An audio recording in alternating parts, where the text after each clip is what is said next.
Hello friends, welcome to my channel mind your numbers. आज हम लोग एक नया टॉपिक के बारे में डिस्कस करेंगे जिसका नाम है challenge number. Actually challenge number is a part of Pythagorean numerology. ये पाइथागोरियन न्यूमरोलॉजी का पार्ट है और इस चैलेंज नंबर से हम किसी भी इंसान के जो मेन वीकनेस है उसको आइडेंटिफाई कर सकते हैं और किस तरह से उस वीकनेसेस को आइडेंटिफाई करके इंसान अपने उस वीकनेस को दूर कर सकते हैं, सुधार सकते हैं। इसी के ऊपर यह चर्चा, चैलेंज नंबर। एक्चुअली कोई भी इंसान का स्ट्रेंथ्स एंड वीकनेसेस होते हैं, तो numerology actually helps identifying the true potential of any individual. Numerology actually helps recognizing our talents. तो चैलेंज नंबर इसमें काफ़ी हद तक मदद करते हैं कि अपना वीकनेस क्या है, उस वीकनेस को पहचान करा के किस तरह से हम उस वीकनेस को सुधार सकते हैं। तो ये चैलेंज नंबर में जैसे मैंने बताया, कोई भी इंसान में कुछ स्ट्रेंथ्स होते हैं, कुछ वीकनेसेस होते हैं और न्यूमरोलॉजी इसमें काफ़ी हद तक हेल्प करते हैं कि अपने स्ट्रेंथ्स एंड वीकनेसेस को पहचान करवाना। और अगर वीकनेस है और उस वीकनेस को पहचान करा कि किस तरह से हम उस वीकनेस को सुधार सकते हैं। Okay, that is the part of the challenge number. तो ये चैलेंज नंबर मेनली इंसान के जीवन में 4 अलग अलग फेजेस में आते हैं, तो उसीलिए इसको हम लोग 4 पार्ट में डिवाइड करते हैं। उसके बाद हम लोग देखेंगे कि चैलेंज नंबर हम लोग कैसे निकाल सकते हैं। तो 4 फेजेस क्या है चैलेंज नंबर के, let us see one by one. तो पहला चैलेंज होता है आपका फर्स्ट चैलेंज।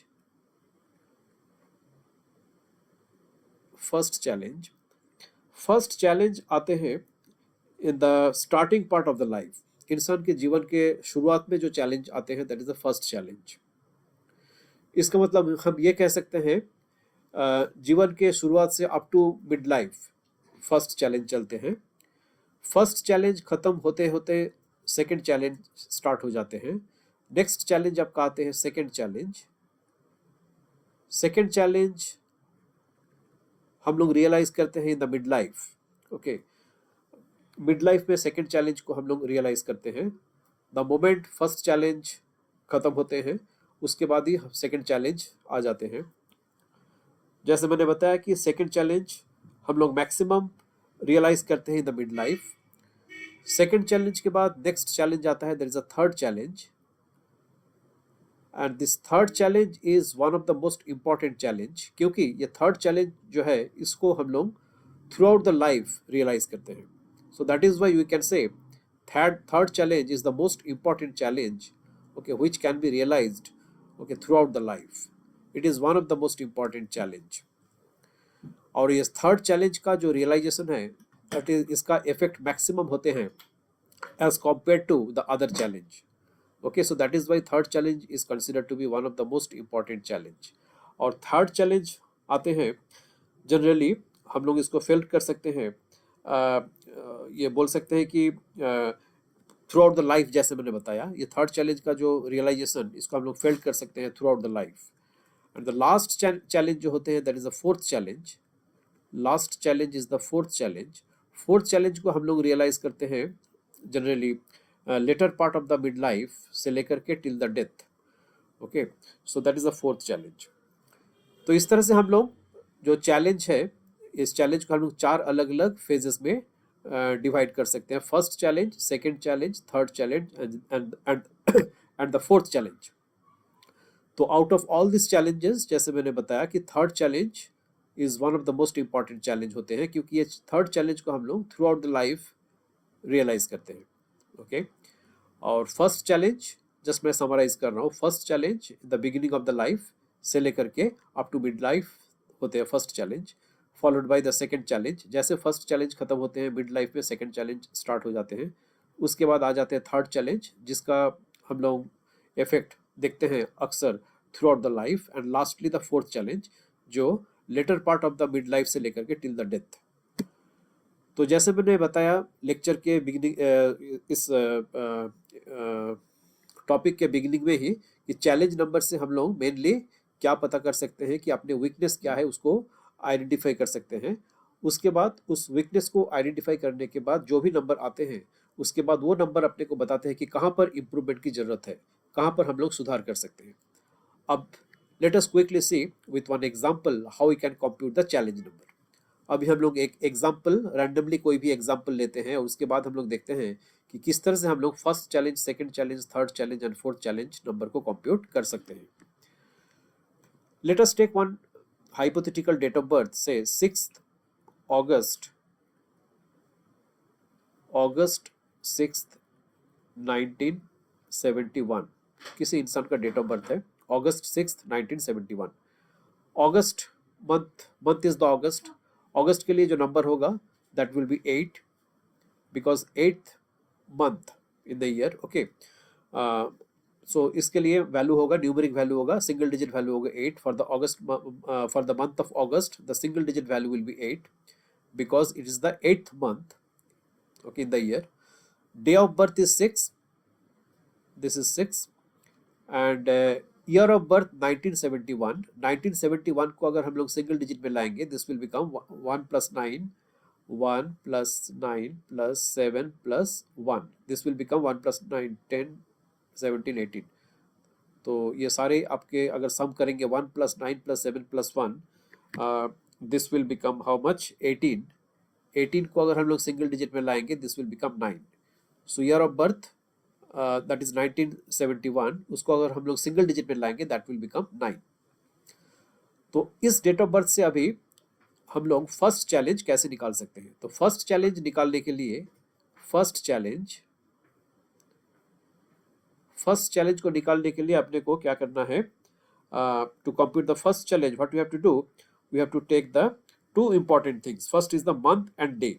ओके, मंथ का जो single digit number minus day का जो सिंगल डिजिट नंबर। तो यहाँ पर मंथ कितना है? मंथ इज 8 एंड डे कितना है? Day is 6। तो 8 - 6, तो first challenge number will be 2। Okay, तो मंथ एंड डे में से जो भी बड़ा होगा उसको पहले लिखेंगे। अगर सपोज कीजिए कि मंथ का वैल्यू छोटा है सिंगल डिजिट में और डे का बड़ा है तो उसके इसमें डे माइनस मंथ करेंगे। तो whatever value that is greater, okay, that will be kept first to get the positive number. Okay, तो यहाँ पर मंथ माइनस डे मैंने किया क्योंकि मंथ का जो वैल्यू है दैट इज 8 एंड डे का वैल्यू है that is 6। So 8 - 6 that is 2। This is the first challenge. तो फर्स्ट चैलेंज नंबर निकल के आया दैट इज 2, नंबर 2। नेक्स्ट आते हैं सेकंड चैलेंज। सेकंड चैलेंज को निकालने के लिए हम लोग क्या करते हैं? इसके लिए डे माइनस ईयर, यानी डे का जो सिंगल डिजिट नंबर और ईयर का जो सिंगल डिजिट नंबर। डे का सिंगल डिजिट वैल्यू क्या है? 6th ऑफ अगस्त जन्म हुआ है, that is a day. Day कितना होगा? Birthday, actual birthday, that is 6। सो इसलिए यहाँ पर 6 को लेंगे। एंड ईयर ऑफ बर्थ को अगर हम लोग सिंगल डिजिट में लाएंगे, what is the year of birth? 1971, उसको अगर हम लोग सिंगल डिजिट में लाएंगे दैट इज 9। ओके, तो जैसे मैंने बताया जो भी बड़ा होगा उसको पहले लेंगे। तो यहाँ पर हम लोग क्या करेंगे? ईयर माइनस डे करेंगे। Okay, instead of day minus year because day is less as compare to year, तो इसीलिए हम लोग यहाँ पर क्या करेंगे? ईयर माइनस डे करेंगे।